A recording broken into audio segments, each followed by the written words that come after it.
Hello beer tubers and welcome to another beer review with me, Peter, the Master of Hobbits, today joined by Brewed. Vanomyces. Checking out the very last bottle we have left from Josef. Josef supplied this one earlier this year, right? It was this year we started with the Czech lagers. It was not last year. Yeah. I think I mixed it up. Yeah. But Josef came back after Christmas and he brought some awesome pilsners, Czech pilsners and other things. And one of the things that he brought was also a wild ale.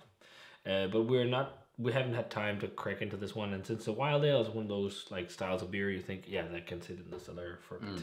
So this is going to be our first experience with a wild ale from Wild Creatures, and this is their Velvet Evolution, an apricot wild ale aged in oak barrels on, I think it was 7%, 6.5%. So you might see that we have a small amount of beer in our glasses. It's really chunky. This was in the fridge for over 24 hours, and this is the biggest explosion of beer we've had ever since we dove into the Danish wild ale producer Norbeck. Yeah. I've heard Norbeck has gotten their things in check since with some releases, and they've gotten some nice praise. So maybe it's time to revisit them. We were really harsh. I don't think we ever aired the videos, just because we were really, really harsh, because we were, first of all, really disappointed by a terrible interpretation of a Pilsner with wild. It also almost ruined your living room. Yeah. It was everywhere. It was worse than this. Much worse. Because it was in the ceiling and everything. So this, and then it was spit with aronia berries. Yeah, aronia, which that's the worst colors thing. everything. There was like this purple stains on my living room table afterwards. So very nice. Luckily, this one is painted. Yeah. So I think this will be, but it's also old, so it's okay. But this one did a similar thing. So when we popped this, and I've shut the close up of the bottle, and then I should have just left the camera rolling, but you don't. I usually stop the camera when we do the pouring.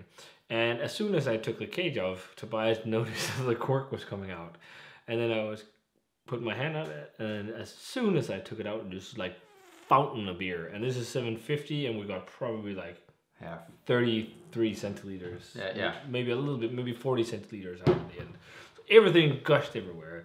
That shows how hard it is to do wild ales. Yeah. Have you ever had this happen with like some of the classic lambic producers? Nope. Not really, but they've also been doing it for years. So I'll give this brewery a benefit of the doubt, because this is young. This can happen with wild bacteria and lots of sugar. That's just how it is. But like, I'm still annoyed by the fact that it happened. But it's just still annoying that you have to wash your floors and everything after opening a bottle of beer. That's just not how it's supposed to be. Nope. Yeah, it's with locally foraged or grown apricots, it seems, because they have an area where an orchard that they've acquired where they've grown these apricots that they blended with this wild ale. So they use their own strain of Wild Creatures, and they say they also have a period of open fermentation in this to achieve something similar. I'm guessing to something like lambic. And the resulting beer, as they say, is then aged in oak barrels for several months and then blended and re-fermented in the bottle. So I guess blended, conditioned on fruit, and then re-fermented. It doesn't say how long. Like, as I just mentioned, like the bottle is just completely covered with fruit pulp. On the inside. I'm sure the and also like my glass. Look at my glass. Yeah. It's completely covered in fruit pulp. With fruit pulp. So I'm guessing and maybe also yeast chunks. But you could also, when it exploded everywhere, it just smelled like a huge abundance of apricot. Yeah. So I'm guessing it might have something to do with the fruit intensity and the bugs just going nuts. Yeah. But what we have in the glass is a small glass of a pulpy orange liquid. Yeah. It still looks like there's some CO2 left, even though it bust out. But yeah, I just see fruit pulp. I think you have a bit more in yours than mine. But yeah, there's a pulp? Bit. No, CO2. Yeah. Yeah. Check out the aroma. Yeah. Lots of apricot. It smells nice. It smells nice. Lots of oak too. I'm also getting vineyard notes. I'm also getting a bit of sherry. Yeah, it smells really nice. It definitely has some oxy vibes. Oxidative vibes. Yeah.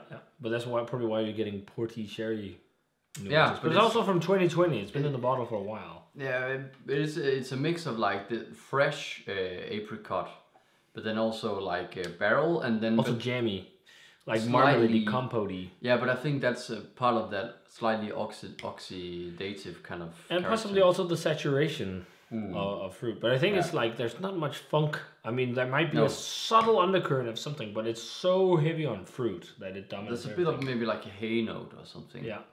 But it's light funk notes. It's really, really intense and jammy, and I will say it smells nice. Yeah, it smells nice. It doesn't smell like there's anything wrong with it compared to the other experience we kind of mentioned. Yeah. But you know, this is it smells good. Let's try it. Yep. Cheers. Cheers. And thanks a ton, Josef. The carbonation is out. But I've grown more accustomed to these kind of like drinking young lambic. It's similar to this, but this one I'm pretty sure it's not meant to. No, like this. because this one had more carbonation when it was popped. Yeah. The flavor that's there is really nice, and you can taste that they're using loads of apricot because it's like really jammy, really fruity.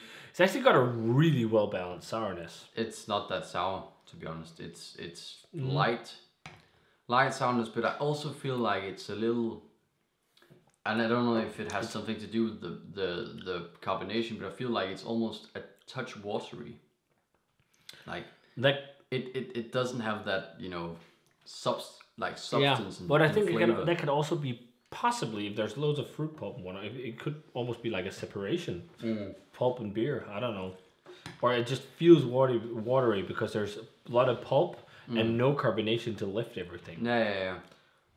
It reminds me of a slightly bad orange wine I had a week ago that was kind of like this, just kind of watery in texture, and it also almost tastes like a cordial that's watered down. Yeah, a little bit. Like apricot cordial that's been watered a bit down, because then you lose the acidity, and of course you don't have much acidity. But I like that.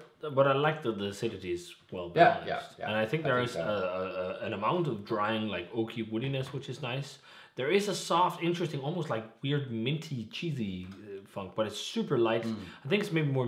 I'm getting a fun kind of mint vibe, but there's also something that reminds me a bit of like cheesiness that you get in some like old lambic. I'm sure this is not exactly how they're supposed to be, so maybe we shouldn't rate it. No. But I still wanted to do a video just because Josef spent his money and his time and his luggage space bringing this all the way back from Czech Republic, and gave me the bottle. But I wanted to make a video so you could see what we thought in the experience, Josef. But I feel like this is not exactly how it's supposed to be, and possibly is intended to be from the brewer's standpoint. No. So I don't want to rate it, and I don't want to trash talk it, but you can't help but being annoyed when you have an experience like that, when they just like the table, everything's like.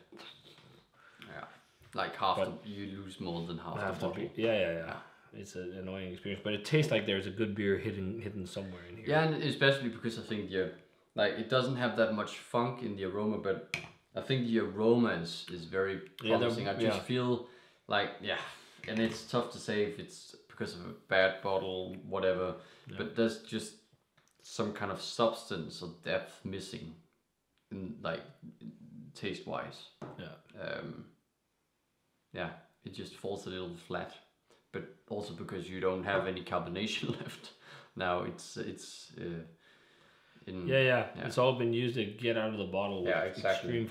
Exactly.